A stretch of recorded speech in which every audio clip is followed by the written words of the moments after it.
It's August the 9th, 2014. I am the nuclear proctologist at nuclearproctologist.org. Don't forget to put THE in front of that, nuclear proctologist, or you won't find my site because Google doesn't work that way.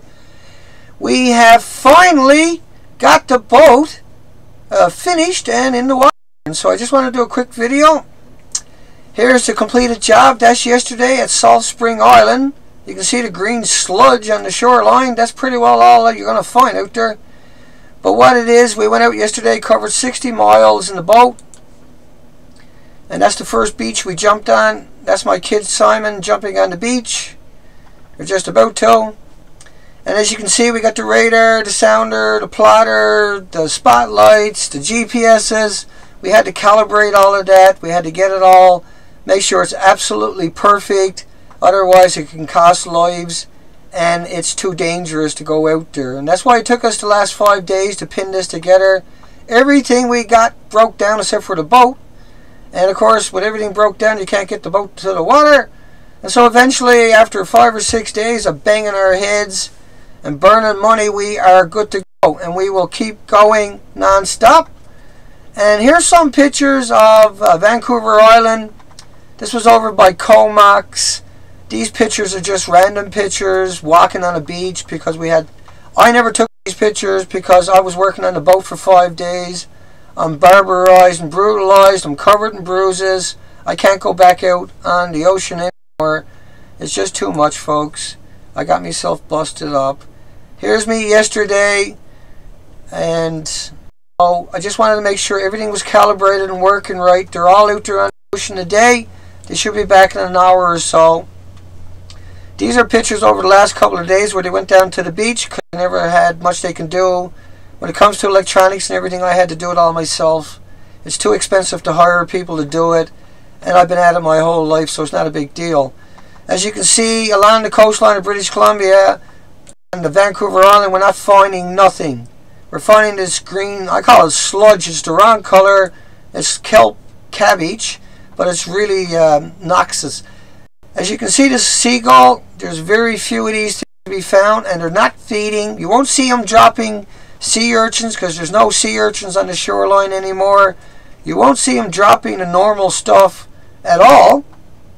Rather, you won't see them dropping stuff from the ear on the coastline like you would normally see. Here's what we found at close life. It's not much, folks. Really, we didn't find as many species as everywhere else. We're finding less species on Vancouver Island. But today in the boat will be the big test. Tomorrow we'll be taking on Victoria. And we'll be moving up to Banff. We're going to take out that research station up there with some good data. As you can see, it's just a regular species. And not even all the species that we found in the 200-kilometer first run. So pretty disappointing. I think we were all hoping I would be wrong. I was hoping, trust me, I would rather be wrong than showing you what I'm showing you today. I don't like to do any better than you do. We got to keep going and document it. It's time to have a debate. It's over here in Vancouver Island. We got all kinds of reports before, and now we're here with the cameras. In the next 3 days, we will upload every day, and then we're going to move spots, and by then we should have a new microphone. Unfortunately, I'm going to have to buy one because this one is not very good. This green cabbage that you're seeing actually comes in 2 different colors. Yeah, in 2 different places. Go figure. There's nothing there besides this stuff. It's shocking that we never found anything alive, any kind of natural, healthy seabeds or tidal zones. There was nothing. Now, in the communities, you don't really expect find much, but you expect to find the sea anemones, you expect to find the starfish, you expect to find at least 25% of the 5,500 species that are missing, but we don't find much. We find less than the 12 species we identified in a 200-kilometer zone. And I know this video is not very high quality. I'm sitting in a motor home. I just got a connection to the internet, and I said I'll put out a video. At least people can hear about it and see we're out there. We're finally getting going. As you can see, it's very sparse life. We're only finding the same species, the handful of species we found everywhere else. We're not finding any of the missing species, no extra species.